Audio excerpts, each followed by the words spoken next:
Yo, yo, yo, what's up, everyone? Welcome to the channel. And today, we're going to be breaking down UFC Fight Night OKC between DDP and Kamaru Usman. Man, this is a really exciting main event. This card's got some great fights, and it's got some low-level fights. So on that note, let's start out with the first fight of the card, where we have Ezra Elliott versus Damian Peterson. Okay, Anderson. I actually didn't do research for this fight. I'm not going to lie to you. I know a little bit about Ezra Elliott. I know he's a good grappler, has some good wrestling, some good submissions. I know Damian Anderson is known to have some good submissions, and some people were saying he's a loopy striker. I'm going to be honest with you guys. I'm not going to give you a pick right now. If I had to give you an early lean, it's Ezra Elliott, but I've literally watched some highlights of Damian Anderson and one fight of Ezra Elliott. So check the comments tomorrow, and then also check my Twitter, which is Smeezy Plays. Actually, Smeezy MMA, sorry, on Twitter. Let's pull it up for you right here, actually. Follow the kid, man. Follow the kid right here. Smeezy MMA. Go give this a follow. I'm going to post my full card predictions there with confidence levels. But leaning Ezra for now, that is without any tape study at all. So moving on to the next fight of the card. We got Dione Barbosa versus Anna Melisano. I'm not going to lie to you boys. Didn't do too much research for this one either. But I know Dione Barbosa's decently well-rounded. I think that she's probably the better overall fighter. I look at the odds at minus 400. I've seen other people talk about this fight. I'm picking Dione Barbosa by decision. Okay? I don't know. Not betting it. It's women's MMA. Moving on to the next fight of the card. We got RJ Harris versus Alvin Hines. Okay, ladies and gentlemen. RJ Harris sitting here at plus 115, plus 116. Alvin Hines, I understand, looked decently oppressive against Janata Denise. Both these guys are jobbers. They are ass. Okay?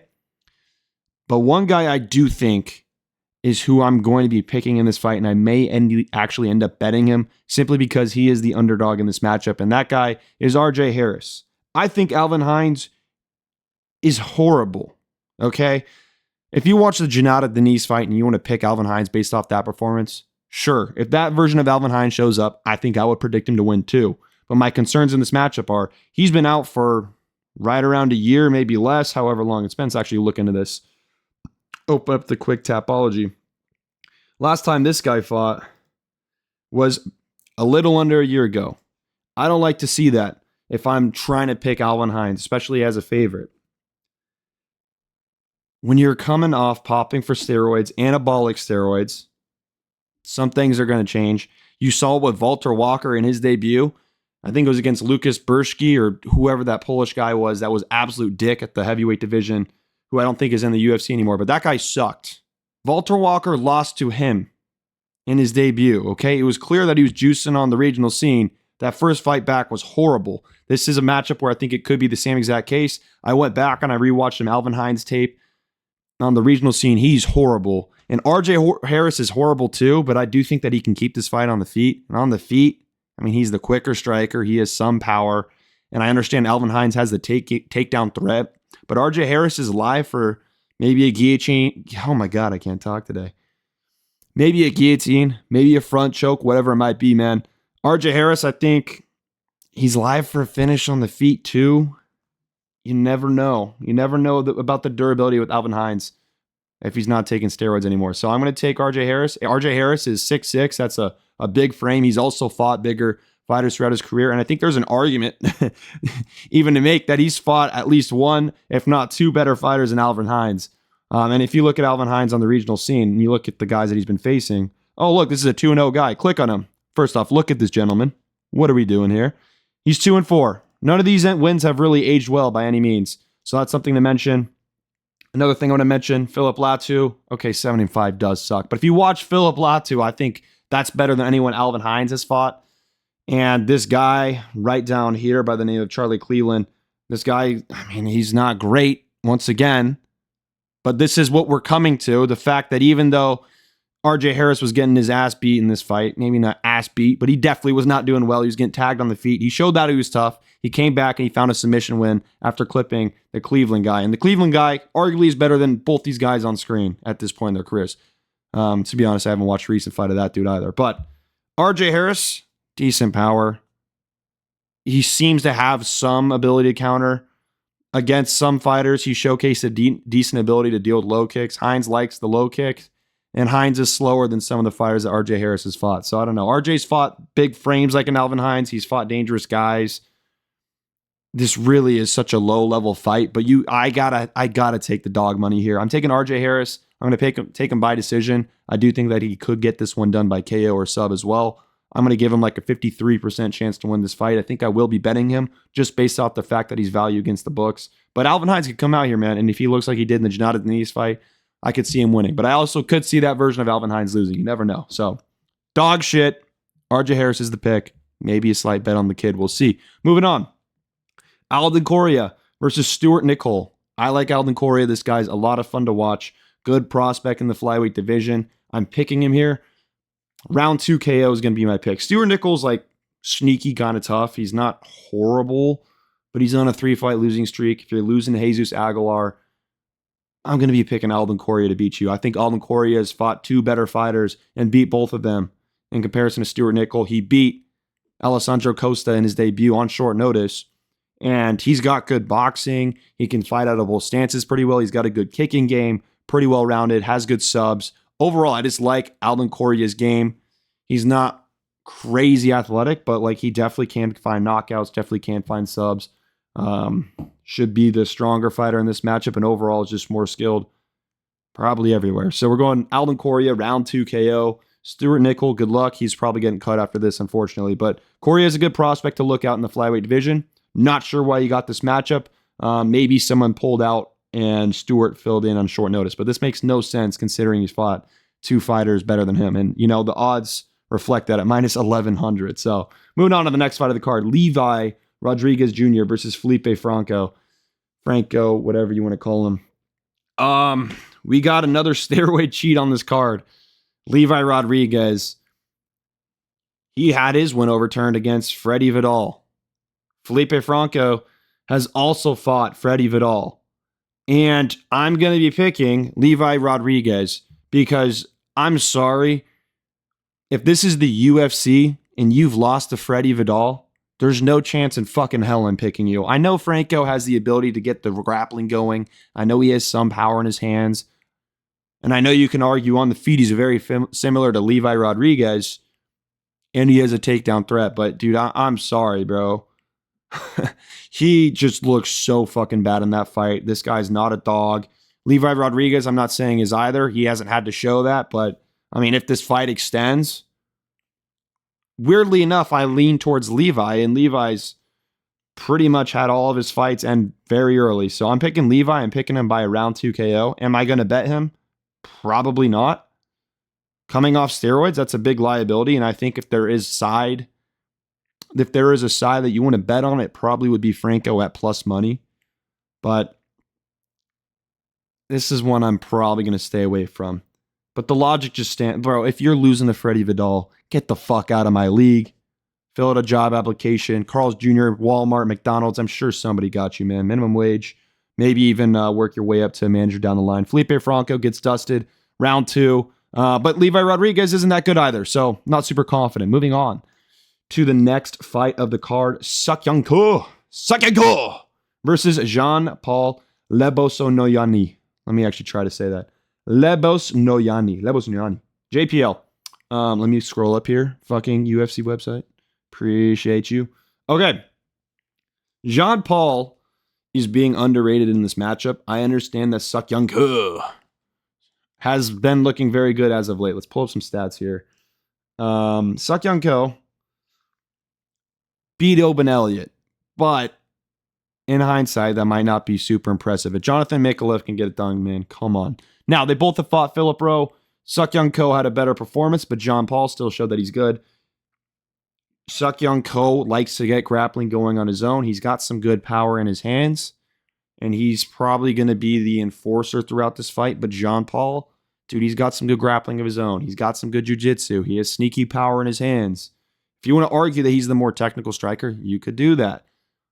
For me, I'm going with Sakyanko because I do think that he can find takedowns and end up on top. He's showcased great cardio, even though he hasn't had to push like a super heavy pace. To me, it seems like this is the type of guy that can go 3 rounds at a pretty heavy pace, right? He doesn't look tired after these performances against other fighters. And even though I don't think the Oban Elliott win is as impressive as it was while it was happening, I still think that that is somewhat impressive. Oban is well-rounded, and Suk Young Ko is a strong guy. I think he does find takedowns. If not, he is a striking.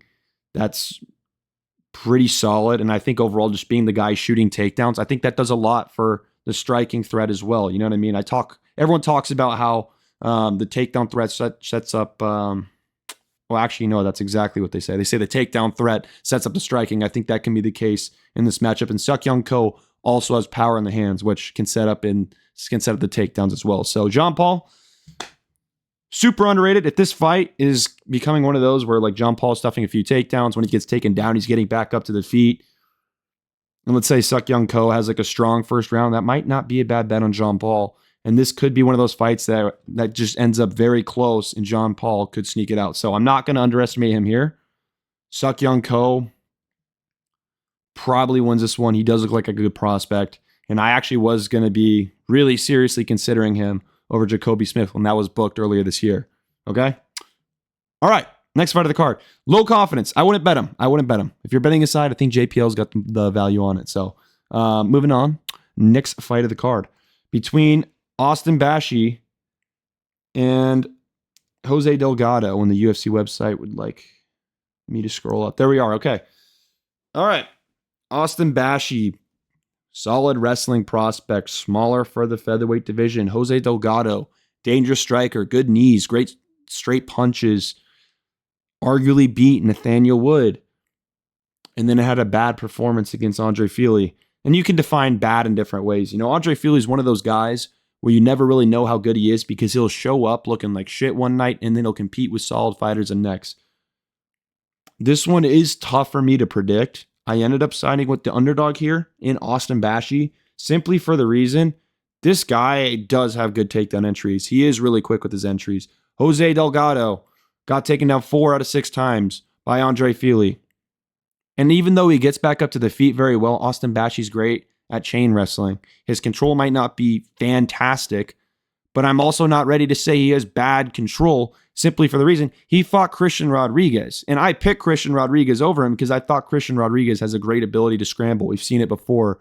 C-Rod's underratedly big for the division. This is one of those matchups where like I know Austin Bashi's going to be getting him down. Does he get clipped on the way in? Maybe. Maybe the knee's there. I think that he's going to be shooting a lot of takedowns. When I look on Tapology too, this is not the only reason why I am picking him, but when I look on Tapology and I see 20% of people picking Austin Bashi, dude, I don't know, man. There's something about these guys that are losing to C-Rod, man. I'm not necessarily the guy that typically picks the wrestlers. I don't think it's a sexy pick. I also saw a couple people saying this throughout the week on Twitter, and they were saying that this is in Oklahoma. If you know one thing about OKC, the big old Oklahoma, they care about their wrestling out there, and there's a world where they're favoriting a guy like Bashi who's going to be shooting a lot of takedowns, man. And yes, he did slow down against Christian Rodriguez. He shot like 20 takedowns very quickly. Super, super high output. And while Migado, holy shit, I fucking combined Miguel and Delgado there. While Jose Delgado does push a good pace and has some solid cardio, he's a little bit less dangerous later on. And when you're fighting a guy like Austin Bashi, if Bashi's really shooting in on this many takedowns, finding it against you, and let's say you are getting back up to the feet that many times, the pace that Austin Bashi is going to be pushing is going to be hard for a guy like a Delgado to potentially build in that fight, more so than a C-Rod who just does that shit for a living. You know, we can argue Delgado hasn't built well into fights as well. In the Nathaniel Wood fight and the Andre Fili fight. And while I like Delgado, I think he's a lot of fun.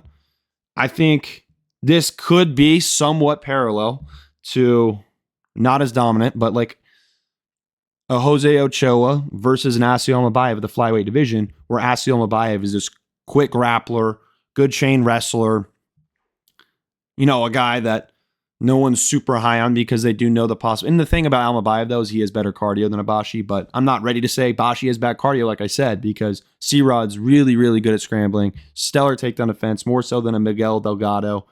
Why did I not read his first name? That was fucking weird. I'm not saying Delgado's a fraud. I actually think he's good. I do like Delgado. I cheer for this. He's a fucking fun guy to watch. I just smelled the shit in the water right now, and I think Austin Bashi is going to get this one done. Close 29-28 decision. Delgado is going to get one of round 2 or 3. And I think he might have a moment with that flying knee. And he does have good straight punches. And like I said, Bashi's not this fucking inevitable guy. And I've been kind of on the side of this guy's a little bit fraudulent, but like I go back and rewatch tape. I'm like, dude, this guy does have very solid wrestling. It's going to be hard for Delgado to deal with this. And Bashi, I'm not ready to say this guy doesn't have control. And I also definitely could see a submission here. He's like underratedly live for that. So I don't believe in his hands that much if this fight is taking place for majority of the time on the feet, because Delgado has either good takedown defense, which I don't think it's necessarily that bad. I'm making it sound like it's horrible.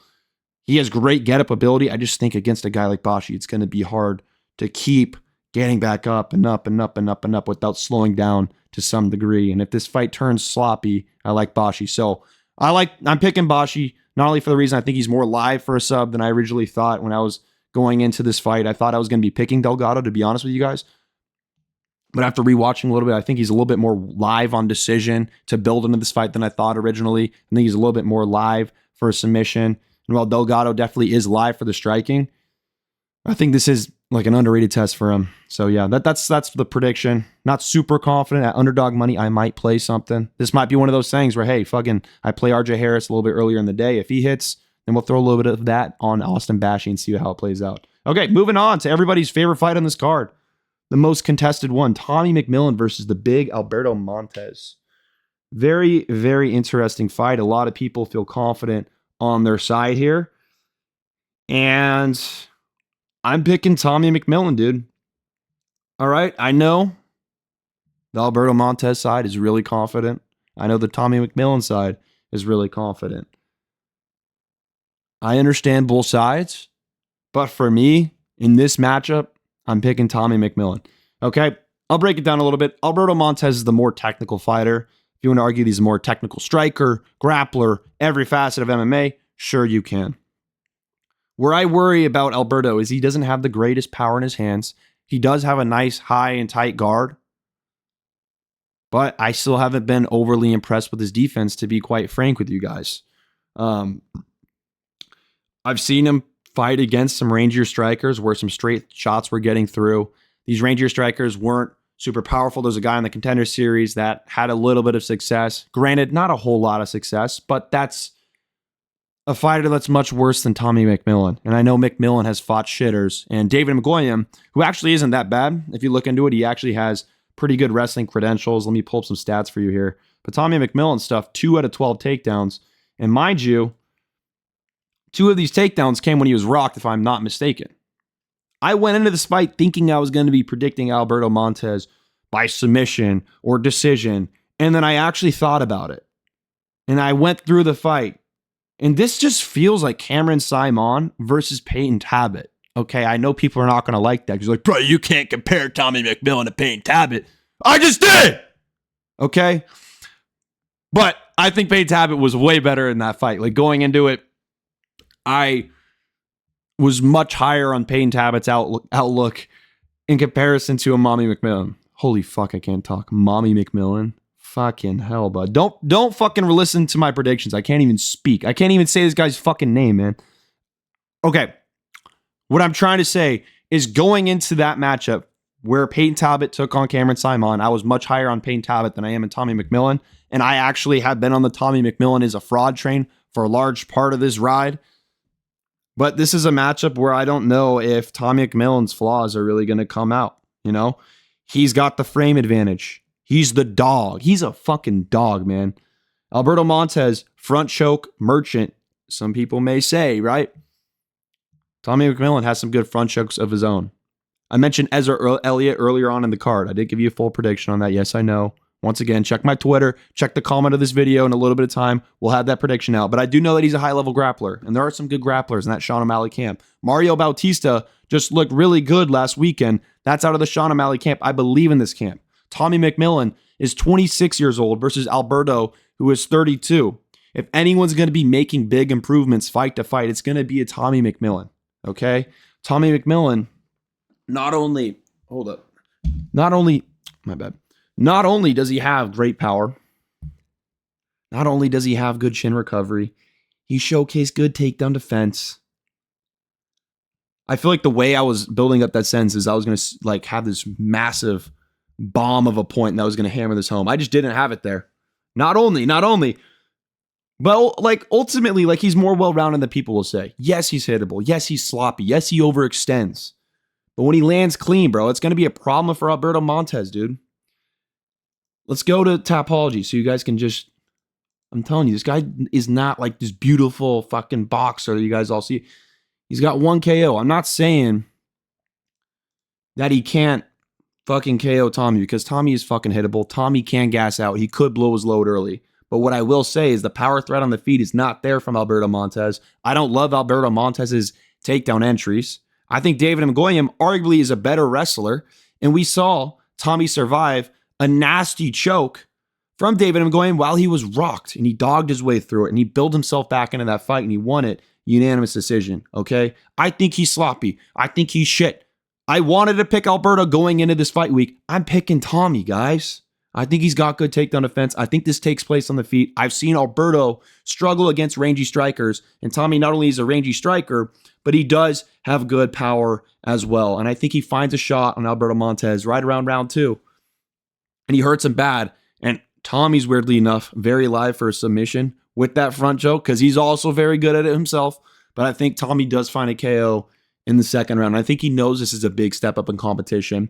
And I think with the amount of people saying Alberto Montez is this great underdog and yada, yada, yada, and you see Alberto Montez open as the minus 185 favorite and books respecting all the action on Tommy McMillan, I don't even think Tommy McMillan is the freaking public play here, guys. He's got 48% right here. I don't think he's public. I think everyone wants to fade Tommy, and they've gotten so obsessed with this idea of fading Tommy that they're not breaking this fight down the way that they should. I saw someone on Twitter this week saying Alberto Montez could be a future champion. Bro, I don't see it. Something I wanted to mention about his tight guard. Like I said, straight punches can get through. Tommy McMillan has plenty of those.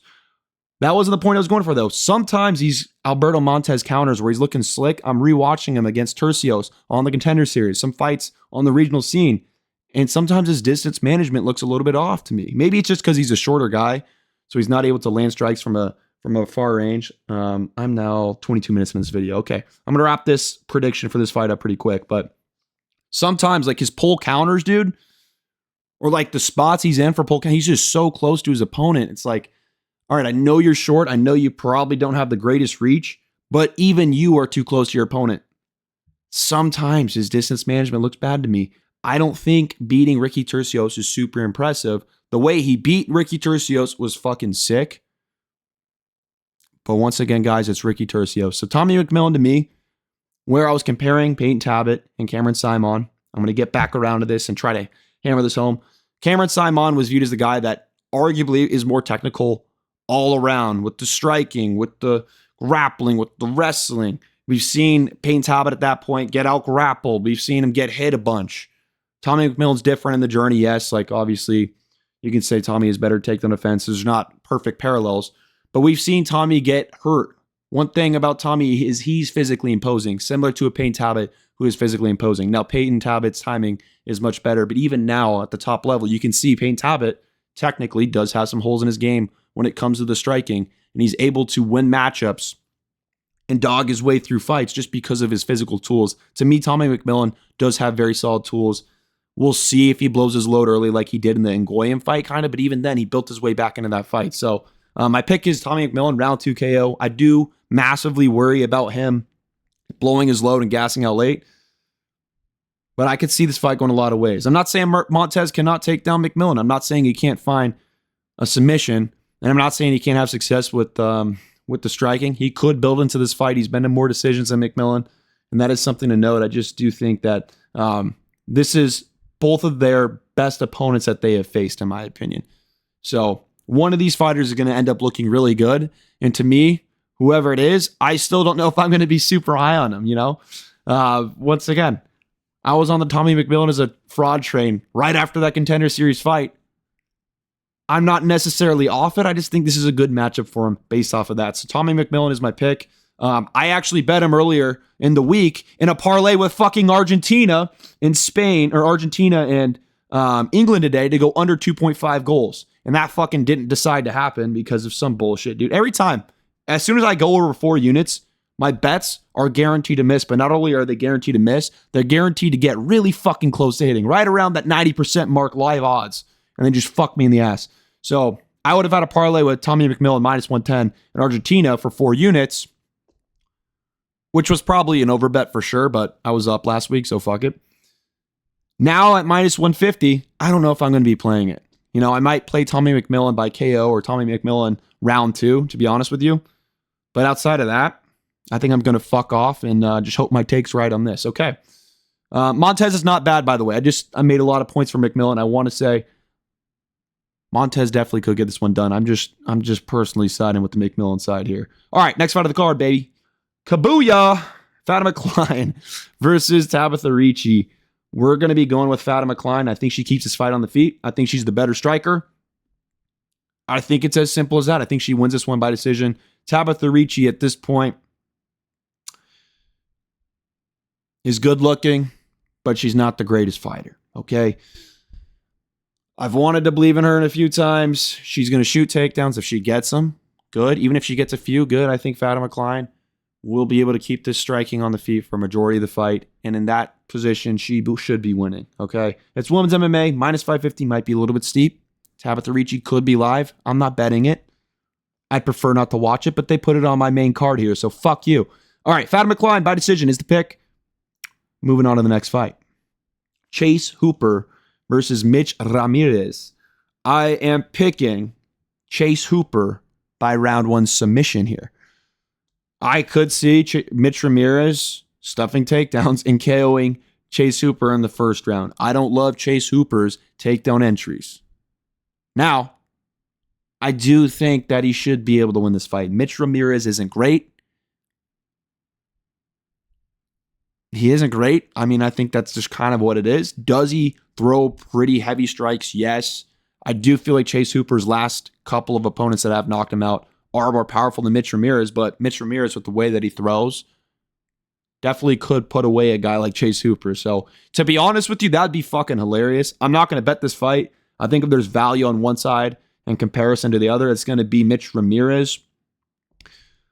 But I don't know. I don't think I'm going to bet this. I might throw a little bit of something on Chase Hooper round 1 sub. Mike Davis almost submitted Mitch Ramirez. Like, he had moments where he was pretty close. Chase Hooper's jiu-jitsu is absolutely, I don't want to say elite, but it's definitely high level.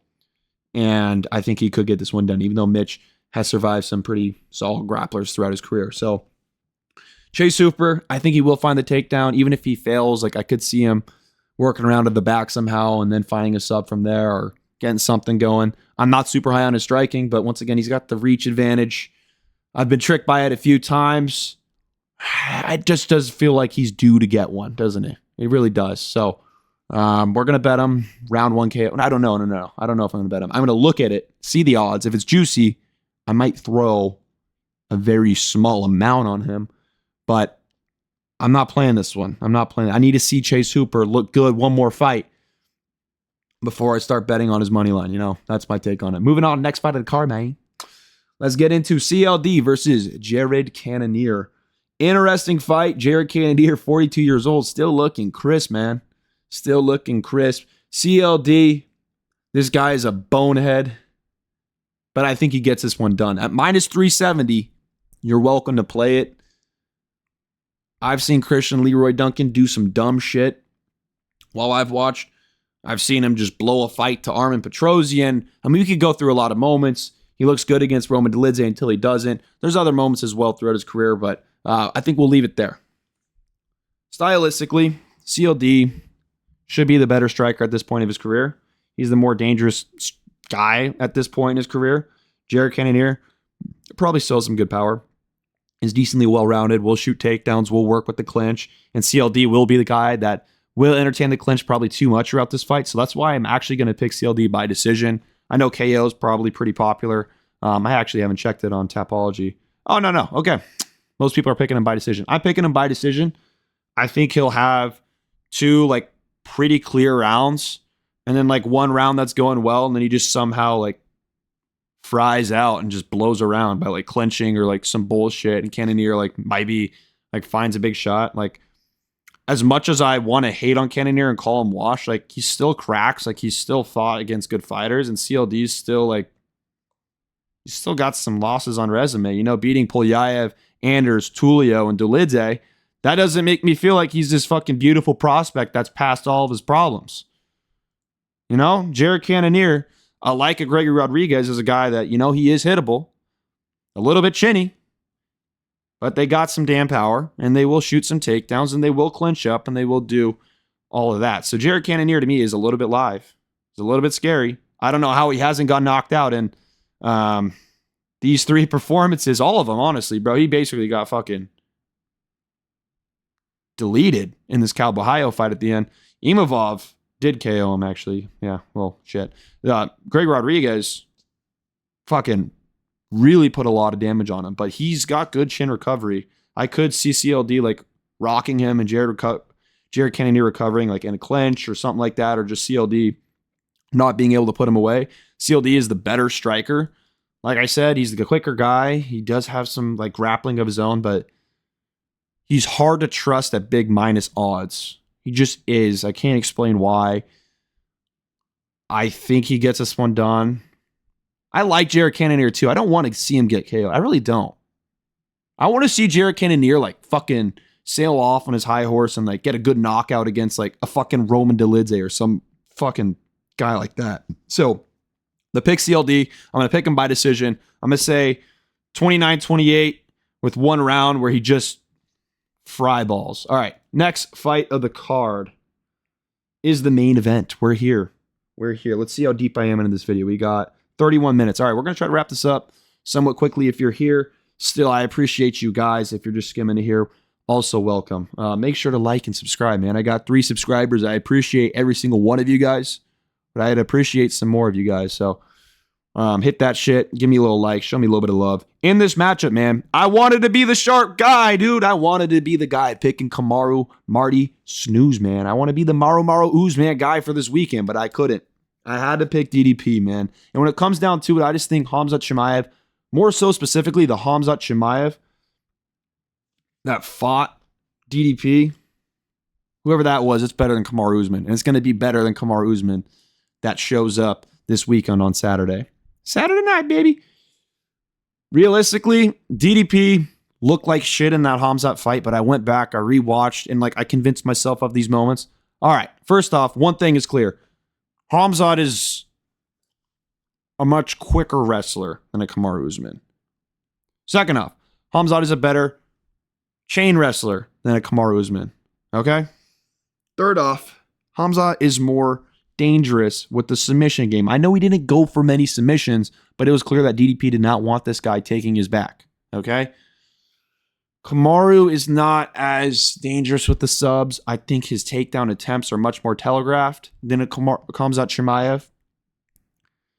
I think, like I said, I kind of already named my points here, but if you go and you watch the Kamaru Usman versus the Joaquin Buckley fight, and then you go and you immediately turn on the Khamzat Chimaev versus the DDP fight, to me, I'm watching that. I'm saying Khamzat's a lot quicker than Kamaru Usman. It's a lot less telegraphed. Some of these takedowns that Kamaru Usman is shooting is just wide out from range, not set up that well. Yes, Marty Usman has a couple crafty feints. And yes, he's got his good old fucking pattern and jab that everyone likes to talk about. And that can have success. And the reality is, if DDP is ass, he will lose this fight. I don't think he's ass, though. You know what I mean? And ass is a strong word because clearly on the feet, he can have success against high-level strikers like a Strickland, like a Israel Adesanya, and so on and so forth. I picked DDP over Khamzat, by the way, so fully fade my pick if you want. I get it. I've also been pretty good at picking Marty Fake Newsman, man. Outside of his last fight, so fuck me for that. But I wasn't super confident in the Buckley side, just saying. I picked Leon Edwards both times against this Marty Usman guy, man. And it was because of the kicking game. It was because I trusted Leon Edwards to get back up to the feet. It's because I wasn't super high on Kamaru Usman's shots. Even in his prime, I'm like, okay, he's a good wrestler, but it's a little bit telegraphed. It's wide out from range. He finds a lot of them up against the cage, where in theory, someone that's good about getting back up to their feet should be able to succeed like a Leon. Now, that first fight was not expecting Leon to go down rounds and then find the KO on the feet. But that second fight for the belt was kind of how I thought that would go, where Leon would be landing the low kicks and that would set up the rest of his kicking game. Leon wouldn't be overextending.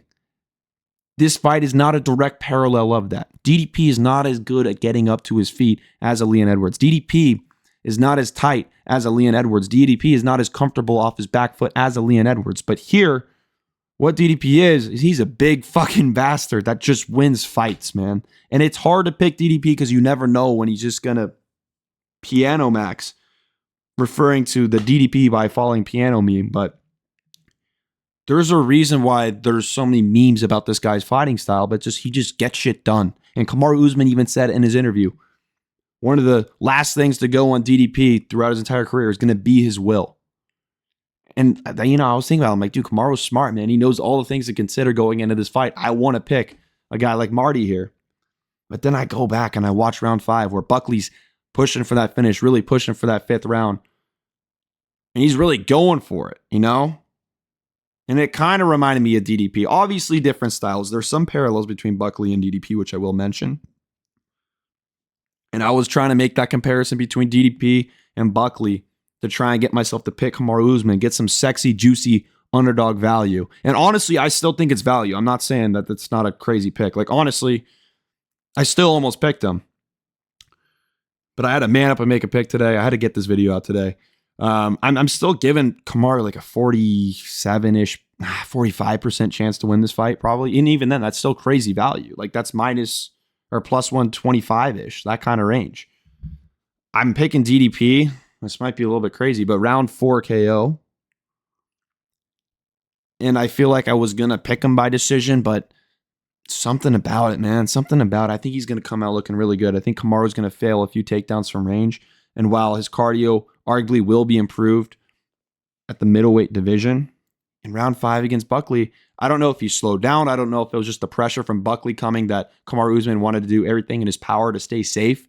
But Buckley was pressuring forward. He was dangerous. He was live. He was giving himself moments. He was landing that lead uppercut. I think there's enough film on Usman too at this point in his career for a DDP to make a solid game plan. I think DDP is respecting an Usman. I think he knows that he just got embarrassed by a Khamzat Chimaev, and that fight's been, a year removed from now.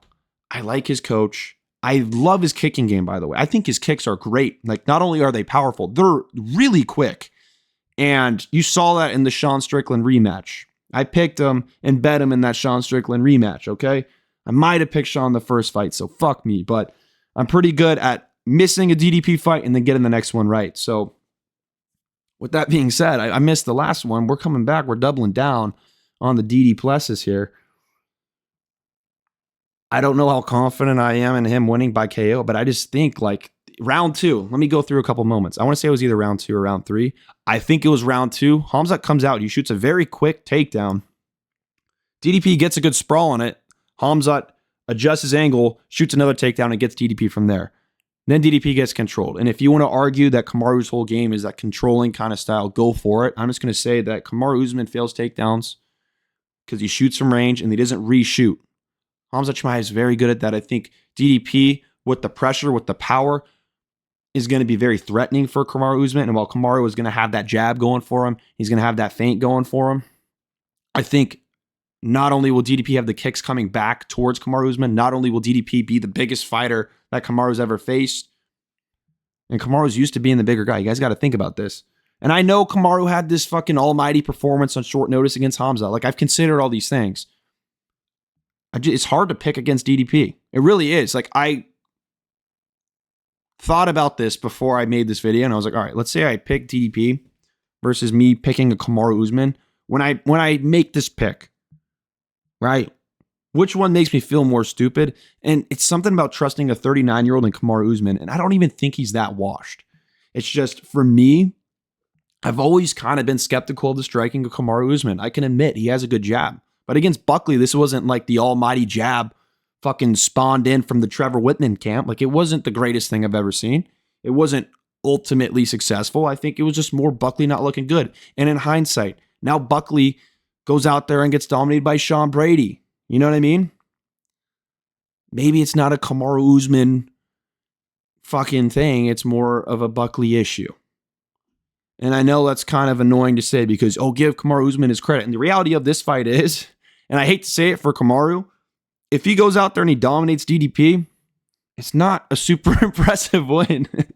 You know what I mean? If DDP's impressive, not impressive. He's improved, he's stuffing takedowns, scrambling, getting back up to the feet, and Kamaru's having a lot of success with the feet, finding his takedowns. DDP's clearly improving, and it's like a tougher fight for Kamaru, which it sounds stupid enough, but DDP shows that he's still with it, made his improvements, and it's a little bit of a war, a little bit of like Kamaru Usman showing some solid shit with the striking. Then it's good. But like realistically, everyone's talking about like, it's going to add to Kamaru Usman's legacy. I'm not trying to sound like a hater, but if you think about it, let's say Kamaru goes out there and just fucking smudges DDP for 5 rounds. The narrative's now just DDP has shit takedown defense, and what Kamaru did wasn't that impressive because Khamzat already did it. We've seen Darren Till take down DDP. We've seen Derek Brunson take him down 3 times. You know what I'm saying? We've seen DDP try to throw Brad Tavares, and he just literally basically accidentally pulled guard, man. I was at that fight. We've seen the sloppiest moments from DDP. You can always say, in hindsight, DDP like always had bad takedown defense. Kamaru didn't do shit. So that's why it's like Kamaru's not a bad pick. Because that's a fully, very real world. I'm just going to trust that. Like, there were a couple moments, man, when Khamzat Chimaev shot in open mat range off his first shot, which is typically how you're going to see Kamaru Usman going for these takedowns in a matchup like this. DDP had some pretty solid sprawls. Sure, he got taken down off some of those, but he was looking for the sprawl. Like I said, Khamzat's quicker. Kamaru's going to get his takedown stuffed. You know, Buckley was able to adjust, and once round 5 came around, he was stuffing more of those takedowns. He was really having success in round 5. You know what I mean? The way Buckley was looking in that round 5 is what's making me feel like DDP with more power, a little bit more awkward, weirder timing, while you can argue that's going to leave him more open for a takedown from Kamaru Usman, who can find it off the back foot. That is like fair. That's definitely a fair point to make. I also think it makes it more live for DDP to potentially find a KO. So that's ultimately why I kind of went from 50-50 wanting to take Kamaru, be the fucking smart guy that gets the plus money of the week, to picking DDP because I feel like he's more live for the KO than I originally anticipated. I thought I was going to pick DDP by decision. I just got a weird feeling that like Kamaru's going to look good maybe early on. I could also see DDP looking so good here, guys. I'm not going to lie. There was a moment around 4 too where he had a good sprawl, and then Khamzat readjusted and then found the takedown. DDP got back up to his feet. You saw it. And then even in round 5, like he had success. So I know we're really just nitpicking moments, right? There's a lot of tape on Kamaru, and I'm not super high on Kamaru's boxing. I'm not high on his striking defense either. I think even Buckley proved that.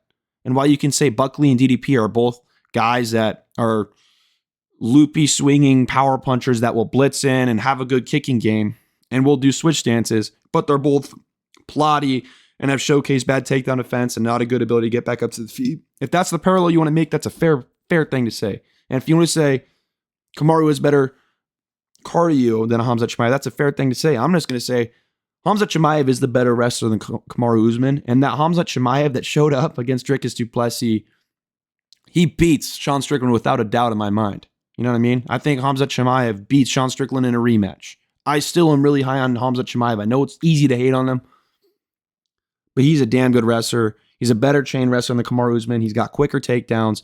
He attacks different angles in a Kamaru Usman. And I think DDP is going to do a lot better against the shots from range than a Kamaru Usman. You know what I mean? And I'm not trying to discredit all of Kamaru Usman, but his prime, it's a little bit overrated when you see him beating Colby Covington twice, making the striking competitive and dogging his way. He got a lot of credit for dogging out a fight against Colby Covington, who I don't think has the greatest striking, guys. Gilbert Burns, he's good, but in hindsight, is that like crazy? No. Okay, you beat Jorge Masvidal. You KO'd him on the feet with the 1-2. He's got a jab. He's got a straight right. Outside of that, I don't think he really has many great counters. You know what I mean? And DDP could be the guy to pressure a guy like Kamaru Usman, which is where Kamaru Usman is not used to being, guys. Not used to being. If DDP is able to pressure Kamaru Usman, the kicks are going to flow a lot more naturally. So, I don't know. Kamaru, he's got to get some chain wrestling going, I do think, because that open shot takedown, it might not be the first takedown you shoot. It might be the second takedown you shoot. Kamaru obviously has some good power on the feet. DDP, there's so many fucking low-level moments from his career that can make you want to pick Kamaru Usman. I went like a little bit deeper into this breakdown than I wanted to. But I didn't even like go into all the bad moments from DDP. I fully know they're there. I fully know how retarded DDP is. I do think he's got good power. I do think that sprawl from range, I think he's going to do all right, man. I don't rate Buckley all that much. I don't really rate Usman's resume, guys. I don't. In respect to Usman, he's 39 years old, taking a big risk, going up a weight class. I give him a lot of respect. You know what I mean? This fight's very impressive. Once again, though, Khamzat's a better wrestler. He proved it in that matchup. He did. And then he gassed out, and Kamaru built into that fight. So, I don't know. DDP's got good cardio, too. So, I think Kamaru will be landing the jab because DDP is very hittable, and DDP struggled with the jab against Strickland. And Robert Whittaker landed the jab a few times as well. But DDP's good switch stance.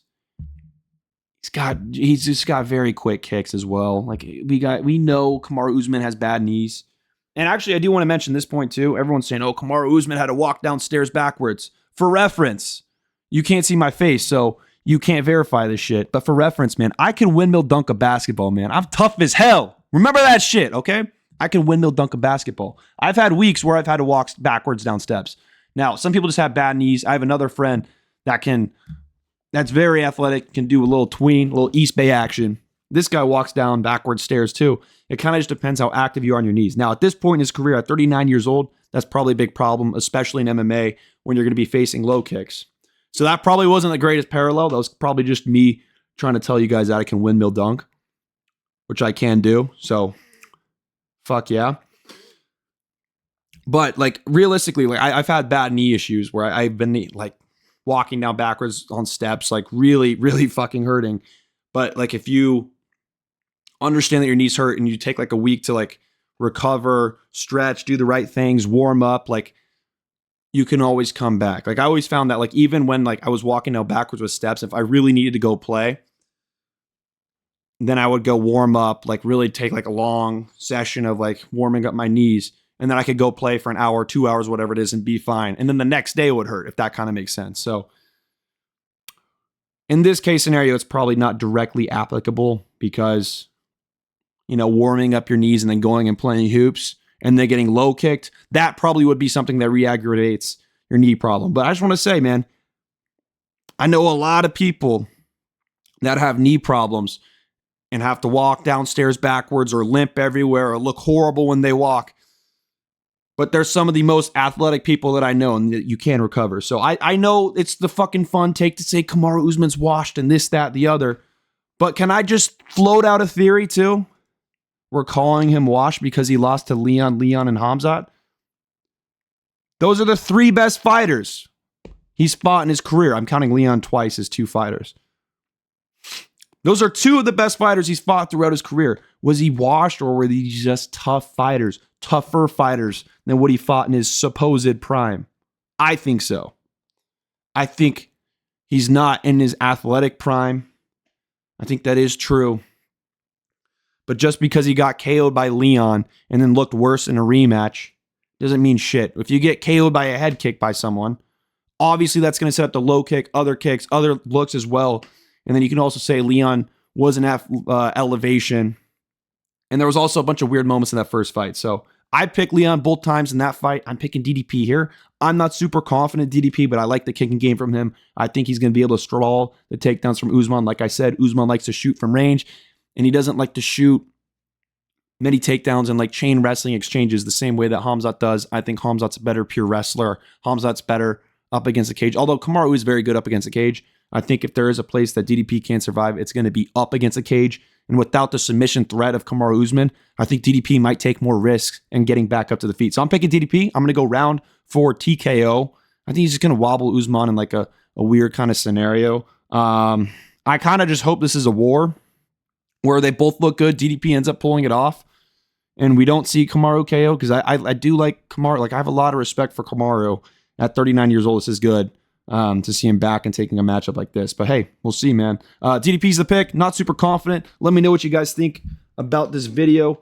I ran pretty deep into this one. 50 minutes. Holy shit, that was like a 17-minute breakdown. But I'm excited for this fight, man. Let me know what you guys think. This has been Smeezy MMA. Make sure to follow. Follow the Twitter as well. We're going to be tweeting our full card predictions just like I did here.